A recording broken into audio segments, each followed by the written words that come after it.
मानव में होने वाले कुछ प्रमुख संक्रामक रोगों में हमने विषाणु जनित मानव रोग, जीवाणु जनित मानव रोग और प्रोटोजोआ जनित मानव रोग के बारे में अच्छे से समझ लिया था। आज की वीडियो में हम उसके आगे जानेंगे हेलमिंथीज जनित मानव रोग, अर्थात हेलमिंथीज से होने वाले मानव रोग। तो रोग के बारे में जानने से पहले आपको हेलमिंथीज के बारे में कुछ बता देते हैं। चूँकि आपने फर्स्ट ईयर की क्लास में हेलमिंथीज संघ के बारे में बहुत अच्छे से पढ़ा होगा, इनको एक विशेष संघ में रखा जाता है जिसे कहा जाता है निमेटोडा। और निमेटोडा संघ में जो भी जीव पाए जाते हैं वो धागे नुमा इनकी संरचना होती है और इसीलिए इन्हें थ्रेड वर्म भी बोलते हैं। तो निमेटोडा जो है वो विशेष करके सूत्रकृमियों का ही समूह है और इनके जो जीव होते हैं वो विशेष रूप से एक लिंगी होते हैं और अर्थात इनमें नर और मादा अलग अलग होते हैं और लैंगिक द्विरूपता भी पाई जाती है। अगर बात करेंगे तो इसमें से बहुत सारे जीव जो होते हैं वो जलीय या स्थलीय हो सकते हैं।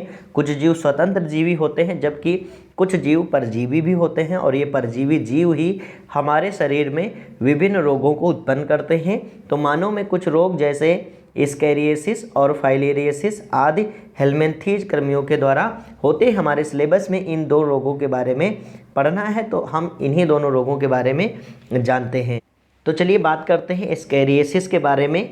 और आंतों का यह रोग एस्कैरिस लुम्ब्रिकोइडिस नामक निमेटोड से होता है और इसे आम बोलचाल की भाषा में पेट का केचुआ भी बोलते हैं। और अक्सर आपने सुना होगा कि जो बच्चे ज़्यादा मीठा खाते हैं या बच्चों को ऐसा बोला जाता है कि आप मीठा ज़्यादा मत खाओ वरना पेट में केचुआ हो जाएगा। और ये डिजीज़ बहुत ज़्यादा खतरनाक है, इसके बारे में आगे डिटेल में आपको बताते हैं। तो यह रोग बच्चों में अधिक पाया जाता है और वयस्क में भी ये रोग देखने को मिलता है। सबसे पहले बात करते हैं संक्रमण की कि इसका इन्फेक्शन कैसे होता है।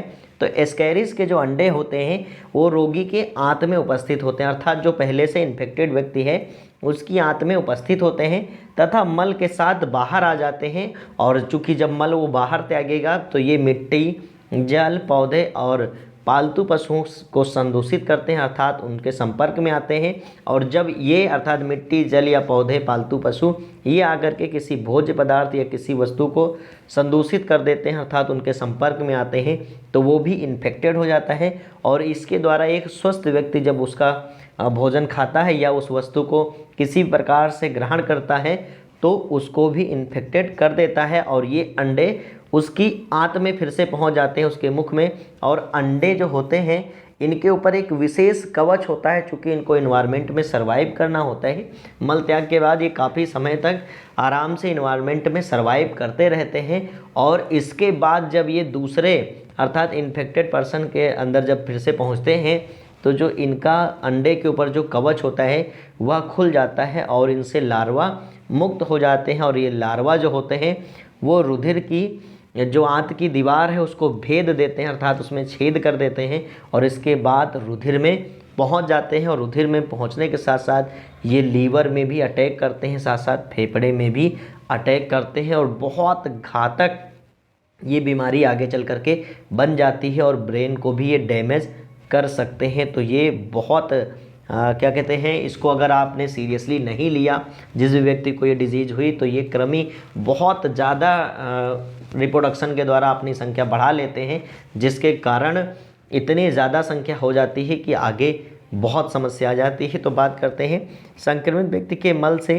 भोज्य पदार्थों का संदूषण होता है, फिर संदूषित पदार्थ से स्वस्थ मनुष्य में इसका संक्रमण हो जाता है। चलिए बात करते हैं इसके लक्षण में। तो आंत में जो स्कैरिएसिस की उपस्थिति होती है वो परपोषी को जल्दी पता नहीं चलती है, लेकिन जब इनकी संख्या 500 से 5000 के आसपास हो जाती है तो उसके पेट में दर्द होने लगता है और भूख कम हो जाती है तथा उसे अनिद्रा हो जाती है, अर्थात नींद नहीं आती है, बेचैनी रहती है, दस्त आने लगता है, उल्टियाँ आने लगती हैं और उसको घबराहट होने लगता है तथा पेट में ऐंठन होने लगता है। और कभी कभी ये मस्तिष्क और गुर्दे में भी पहुंचकर पूरी तरीके से ब्रेन को डिस्ट्रॉय कर देते हैं और किडनी को डिस्ट्रॉय कर देते हैं। तो कितना ज़्यादा ये घातक डिजीज़ है आप समझ सकते हैं।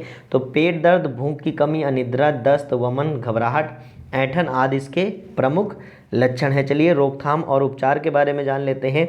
तो खुले में शौच ना जाना, क्योंकि आपको पता है खुले में शौच जाने से इसका जो खतरा है संक्रमण का वो बहुत ज़्यादा बढ़ जाता है और साथ साथ में इसमें व्यक्तिगत सफाई का भी बहुत ज़्यादा ध्यान रखना चाहिए। खुद का भी साफ़ सफाई पर ध्यान रखना चाहिए। घर के आसपास साफ़ सफाई रखनी चाहिए। खाने से पहले हाथों को साबुन से अच्छी तरीके से धुल लेना चाहिए और इनके उपचार के लिए चेनोपोडियम एवं टेट्राक्लोरोएथिलीन के तेल का मिश्रण दिया जाता है। साथ साथ में जेलेटिन कैप्सूल में बंद हेलिक्स रिसोर्सिनॉल के क्रिस्टल भी दे करके इन पर रोकथाम किया जा सकता है। अब ये होते बहुत ज़्यादा खतरनाक है, तो ऐसे में आप समझ सकते हैं कि इनका डिजीज़ कैसे फैलता होगा। चलिए कुछ स्ट्रक्चर आपको दिखा देते हैं।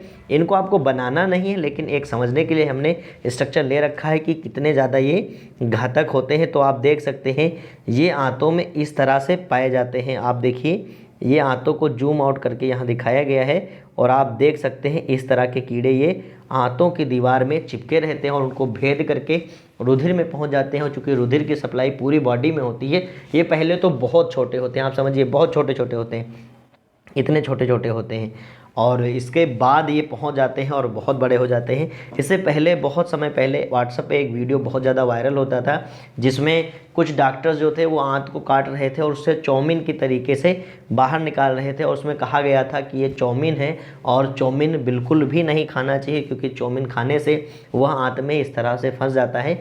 चूँकि वह एक फेक न्यूज़ थी जो कि ऐसे ही सोशल मीडिया पर वायरल हो गई थी, वह एक चौमिन नहीं थी, वह इसी तरह आंतों में फंसी हुई स्कैरिस थी। आप देख सकते हैं स्ट्रक्चर की कितने ज़्यादा ये घातक होते हैं और जब इनकी संख्या बहुत अधिक हो जाती है तो कितना ज़्यादा ये इन्फेक्ट करते हैं। बहुत सारे इसके जो पिक्चर्स थे वो हम वीडियो में मेंशन नहीं किए क्योंकि वो और भी घातक दिख रहे थे। उनको आप इंटरनेट पे गूगल पे सर्च करके देख सकते हैं कि स्कैरिएसिस में कितने ज़्यादा हार्मफुल इफ़ेक्ट देखने को मिलते हैं। चलिए हम नेक्स्ट डिजीज़ पर चलते हैं और नेक्स्ट डिजीज़ है फील पाँव या हाथी पाँव। इसको फाइलेरियसिस बोलते हैं या एलिफेंटिएसिस बोलते हैं। ये भी बीमारी बहुत ज़्यादा घातक है। आप समझ सकते हैं हेलमिंथीज कितने ज़्यादा नुकसानदायक होते हैं। तो चलिए बात करते हैं।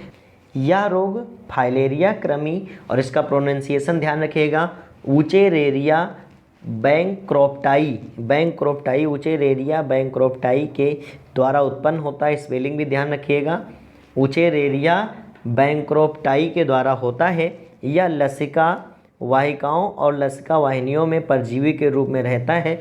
और यह किससे होता है आप जानकर हैरान हो जाएंगे। मानव में यह रोग मादा क्यूलेक्स मच्छर के काटने से होता है और स्टार्टिंग में थोड़े लाल रंग के चकत्ते दिखाई देते हैं। ऐसा लगता है कि यहाँ पर ब्लड क्लॉट कर गया है और धीरे धीरे यही सूजन जो होती है वो आगे बढ़ जाती है। चलिए बात करते हैं इसके संक्रमण की।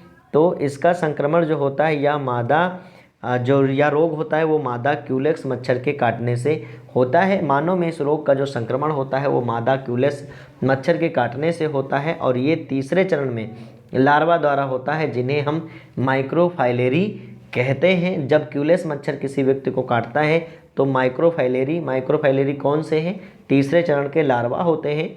और जब वो मच्छर काटता है, मादा क्यूलेक्स मच्छर किसी मनुष्य को काटता है, तो माइक्रोफाइलेरी लार्वा काटे स्थान पर एकत्रित हो जाते हैं जहाँ पर मच्छर ने काटा है और त्वचा के भीतर प्रवेश कर जाते हैं। त्वचा के भीतर लसिका वाहिनियों की ओर पहुँच कर ये प्रौढ़ में रूपांतरित हो जाते हैं, अर्थात एक वयस्क बन जाते हैं।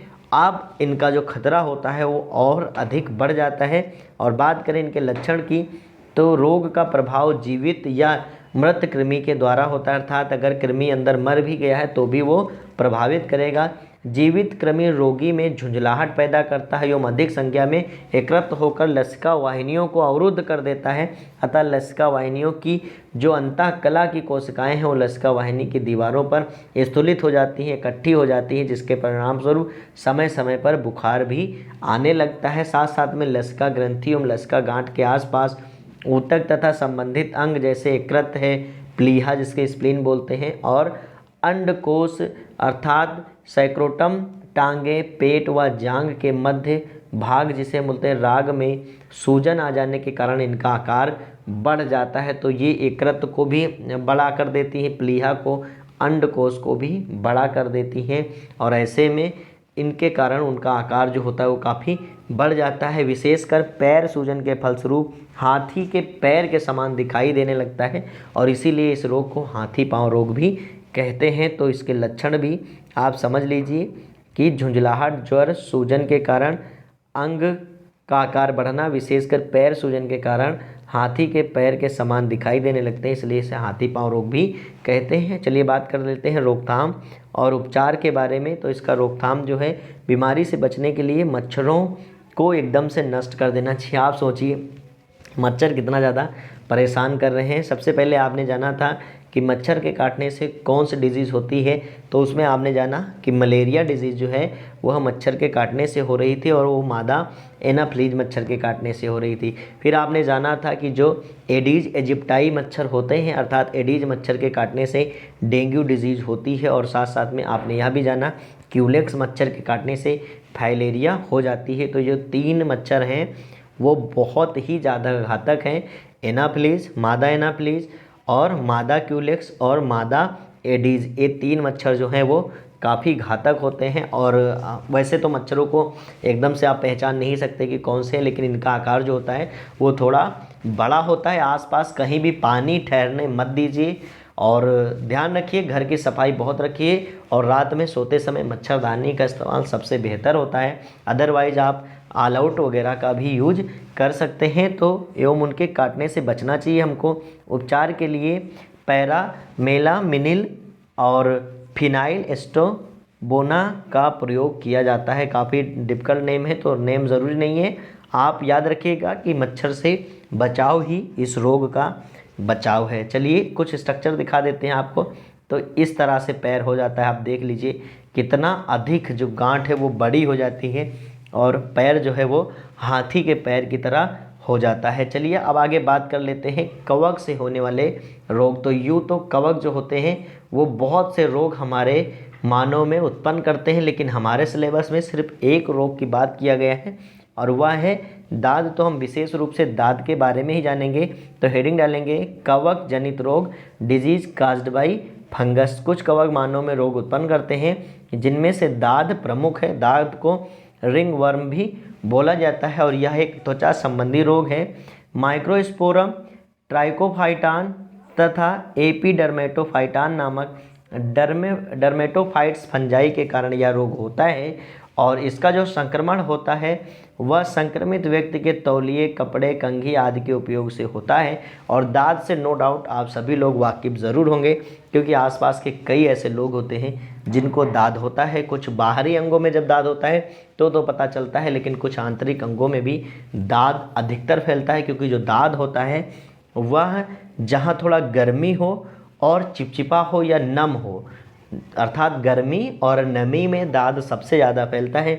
इसलिए दाद होने के जो सबसे अधिक चांसेज होते हैं वह होते हैं दोनों टांगों के बीच, और दाद सबसे अधिक वहीं पर फैलता है, लेकिन दाद शरीर पर कहीं भी हो सकता है। चलिए बात करते हैं इसके लक्षण की। तो इसमें इस रोग में शरीर के विभिन्न भागों जैसे त्वचा, नाखून, पैर की उंगलियों, चेहरों आदि पर छोटे छोटे दानों से बने सूखे चकत्ते बन जाते हैं और इसका रोकथाम यही है कि स्वच्छता पर विशेष ध्यान दें, अर्थात कहीं पर भी पसीना जमा ना होने दें, क्योंकि जहां अतिरिक्त पसीना जमा हुआ वहीं पर इनका अटैक हो जाता है और वहीं पर ये जो फंगस हैं वो जम जाते हैं और दाद उत्पन्न कर देते हैं। साथ साथ में ऐसा होने पर कवक रोधी क्रीम का इस्तेमाल करें या लेट्रोमीन पाउडर या स्प्रे आदि का इस्तेमाल किया जाता है। और ऐसे में तो इसका बहुत सारा प्रचार भी आता है, जैसे रिंग गार्ड वगैरह का प्रचार आपने ज़रूर सुना होगा एडवर्टाइजमेंट में कि दाँत खाज खुजली। तो दाँत खाज और खुजली, दमा, गंजापन, ये सब कवक जनित रोग होते हैं। तो हमने अब पढ़ लिया है मानव में होने वाले संक्रामक रोगों के बारे में, जिनमें से हमने विषाणु जनित, जीवाणु जनित, ये दाँत का स्ट्रक्चर है, आप देख लीजिए। इस तरह से दाँत के कुछ लक्षण होते हैं। अगर ऐसा लक्षण कभी भी दिखाई दे तो तुरंत इसका इलाज आप करें, क्योंकि ये बहुत जल्दी पूरी बॉडी में फैल जाता है और आप समझ लीजिए कि कितना ज़्यादा ये भद्दा होता है। तो हमने मानव में होने वाले सभी संक्रामक रोगों के बारे में लगभग पढ़ लिया है, जिसमें विषाणु जनित, जीवाणु जनित, प्रोटोजोआ जनित, हेलमिंथेस जनित और कवक जनित रोग हमारे सिलेबस में मेंशन थे। अब आगे की वीडियोज़ में हम पढ़ेंगे मानव में होने वाले सामान्य असंक्रामक रोग, अर्थात वह रोग जो एक बॉडी से दूसरी बॉडी में नहीं फैलते हैं, वो भी रोग बहुत ज़्यादा घातक होते हैं, और इस तरह से ये चैप्टर कंप्लीट हो जाएगा।